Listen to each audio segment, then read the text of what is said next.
When I first got into gardening, one of the main reasons that I did it was to save money. If you have gardened for any amount of time, you might know that that is quite the challenge to actually save money while you're gardening. Oftentimes I've found that we're just barely breaking even, and in some cases, especially early on, it felt like we might have just saved a lot of money if we had just bought the vegetables that we were trying to grow from the store. That is until I found out about actually several really incredible soil building techniques that are completely free.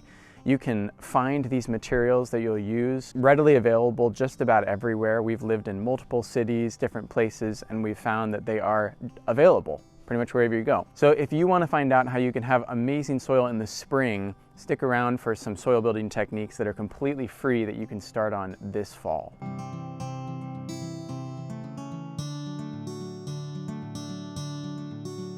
Hey, welcome to the channel. I'm Taylor, and if you're new here, we cover all sorts of things in the realm of gardening, from soil building techniques and cost-saving methods and natural farming stuff, much more. And right now it is autumn on our small-scale micro farm home garden. In a lot of ways, we're wrapping up the season. I mean, we've taken mostly everything out of the ground and we're kind of putting the beds to rest for the season, but the thing is, this is actually a crucial time in the growing season if you're trying to save money and build soil. There are a lot of opportunities that you have for actually collecting materials that can benefit you later on down the road, and now is the time to get them. When Cassidy and I first started off gardening, we had virtually no gardening budget. We bought some seeds, pretty quickly realized that they wouldn't actually grow that well in the soil that we had at our house. It was our job to kind of figure out how to amend the soil with no money. Now this forced us to get pretty creative, because a lot of the way that you build soil is by bringing in compost and fertilizers and other store-bought amendments, but we didn't want to spend any money on that because we couldn't afford it. We were forced to find free options, and that actually really helped us because a lot of the free options are actually better than anything you can buy at the store. The one thing that I'll say is that if you want to save money, you have to spend something else. So, of course, for gardening, if you want to save some money, potentially growing your own plants, you're going to be spending your time and your physical energy. If you want to build soil for free, something that I have noticed that I've had to sacrifice a little bit is my pride. And the reason that I sacrifice my pride, or the way that I sacrifice my pride, is by asking people for their stuff. It's kind of that simple. Sometimes this is not embarrassing at all. Sometimes this is just, I go to someone that I know, or I go to someone that looks really nice and I say, can I see that thing in your yard, or that material in your yard? Can I have it? Are you going to use it? And a lot of the time they say yes. Other times I'll call businesses and see if they have any waste products, which we'll get into what those might be. But I'll call them up, arborists and whatnot, and ask them, hey, do you ever unload your materials at people's houses? I would love to take some of that off your hands. And sometimes they say yes. There are times when you get rejected, when you ask for free stuff. And that's just kind of what you got to get over. You got to get over this idea that if you're going to get stuff for free, you actually have to pay something. And in some cases, it's your dignity. I would say it is well worth it, because the amount of money that you can save and the high quality soil that you can build, virtually spending no money, just asking people for their stuff, is incredible. The first thing that you really should be collecting right now, that we are collecting, we always collect tons of this every year. These are brown leaves, dried leaves that fell from the trees and are just given to you. Now, of course, we are collecting all the leaves that fell on our property. We've got a number of really nice deciduous trees that dump tons of leaves. We are capturing those, and we're going to be using them as the season approaches. The thing is about carbon material like brown leaves is that you just can't really get too much of them. We use dried leaves as the base, a big base in all of the compost that we make. They go into our worm bins. They go to chicken bedding. They are great mulch. There's so many reasons that you would want to use this material. We take advantage of the fact that we live in a very treed area. A lot of people have trees on their property. They rake up the leaves, they bag them up, and then they put them somewhere, maybe just on their property, and eventually they'll bring them to the dump or the recycling center, or they put them just next to their garbage can, and maybe they've got the city to collect their leaves. But what we do, we will just go and ask our neighbors, largely, can we take those bags of leaves off your hands? And I've only been rejected, I think, once for asking for leaves. One person was dumping their leaves and I asked them if I could take them off their hands, and they said, no, we're gonna use them to, I don't know, as a weed mat, basically. And so I just said, great, okay, no problem. But every other time, when people bag up their leaves, they're intending on getting rid of them. And if you have use for that, a lot of people I've found are just more than happy to give them to you. So we're collecting as many bags of leaves as we can each year. One year we collected close to 50 bags of leaves, and these are big bags. I'm always shocked at how much we actually go through brown leaves. They are, like I said, a carbon-rich material, and a lot of composting is just the process of breaking down the carbon materials that you've got. You can stockpile carbons, and you can't really stockpile nitrogen.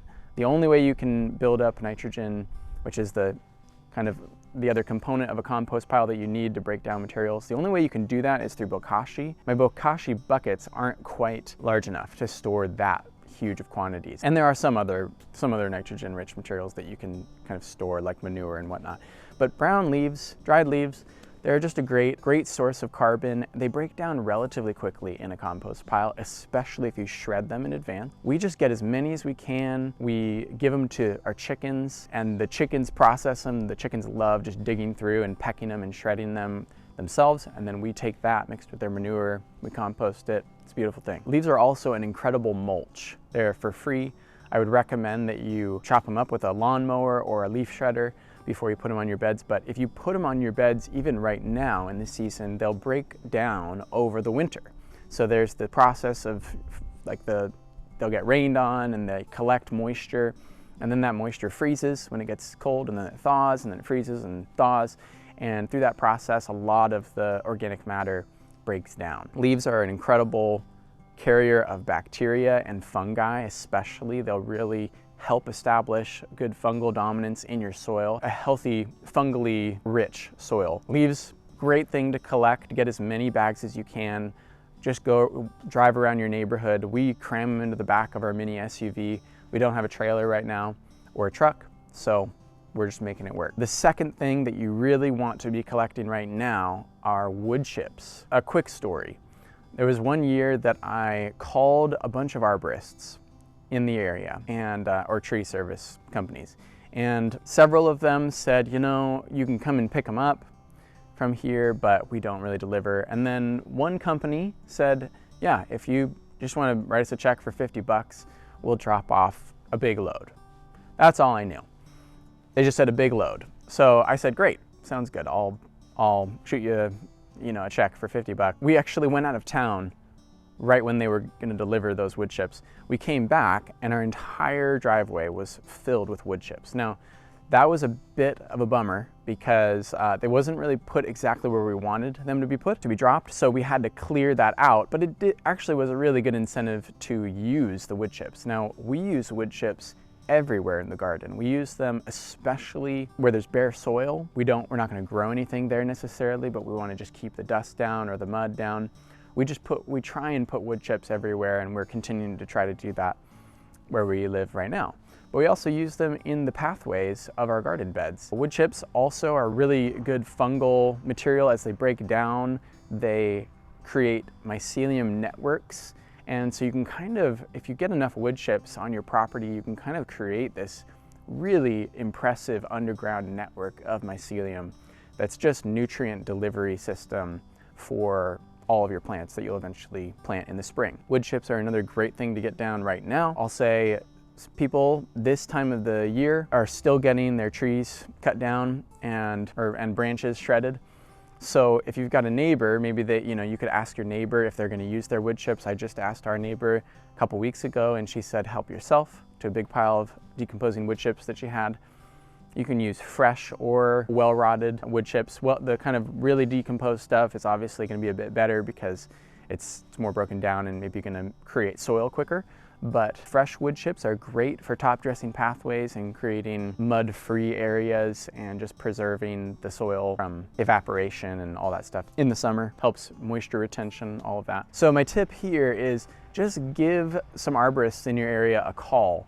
Do a little search, find a list of 5 or 10 tree companies in your area, and then just call them up, leave a message, ask them, hey, do you ever deliver? If I'm in your area and you're cutting down trees, chipping them up, would you be able to stop by and just drop them off on my property? And a lot of the time, arborists are more than happy to do that, because otherwise they have to pay to dump the material at the waste center, and that adds up. So if they're in your area, why not? Fall is a crucial time to actually ask your arborist for their materials, because the same tree company that I got that huge dump truck load of wood chips, I called them the following spring because we had actually used all the wood chips and we needed more.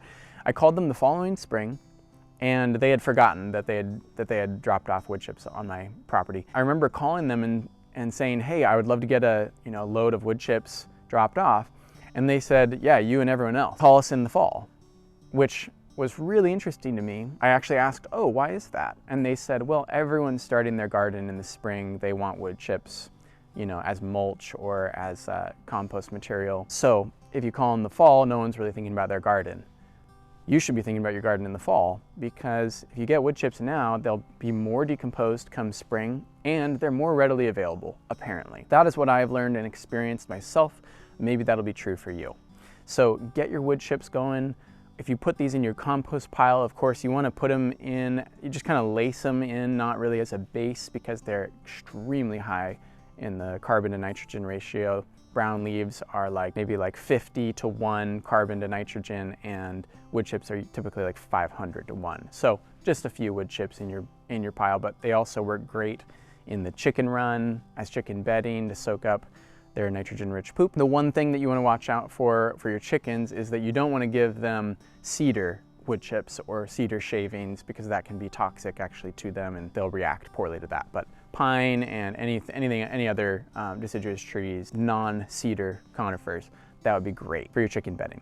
And the last thing that you will definitely be wanting to collect this season, and this one might be a surprise, but I'm gonna say one of the best things you can collect right now in the fall is IMO. IMO1, Indigenous Microorganisms. We've come out with several videos on this recently. IMO is a Korean natural farming implement that focuses on biodiversity. You're basically making an amendment that is going to saturate your soil with tons of biodiversity, especially on the fungal end. And this just really makes a garden click. A lot of these techniques are just so good for your garden. So why you would want to collect it in the fall is because you actually want to be collecting IMO all 4 seasons of the year. I know you're putting everything to bed and you're maybe not thinking about your soil and all the regenerating techniques that you can do, but this is one of the most crucial things that you can do is collect IMO now, because the microbial activity in the soil is different in the fall compared to what it is in the summer and spring and obviously winter. Different microbes thrive and flourish during the fall and have learned to adapt to survive and whatnot. And so those also tend to be the ones that will be the most resilient year round. So the thing is, you really want to be collecting IMO year round, at least 4 times a year if you can, because when you go to make your IMO 3, that then becomes your IMO 4, and you apply to your garden, you want it to be the most microbially diverse material possible. And so that is a huge thing that you really want to be collecting right now. It's a very simple process, and we've got some videos on that already that you should definitely check out. But the basic idea is that you are taking cooked brown rice and putting it in an untouched forest or a relatively untouched part of your property. If you have an area of your property that has just collected a ton of fallen leaves, sticks, and wood debris and all of that, there's probably some good mycelium or fungal development going on in that spot. So you can collect IMO on your property or in the park or the woods or wherever you want to go. But basically you're taking your brown rice, cooked brown rice, and you wrap it up in a specific way. You introduce it to a microbially rich area, and those microbes populate the brown rice. And what results is that then you get this actually really incredible white bloom biology on your rice. You take that home, preserve it in brown sugar, and like I said, this is kind of shortcutting the whole process of how that all works, but check out our other video on IMO collection. That is definitely something that you want to be collecting this fall so that you can save money in the future.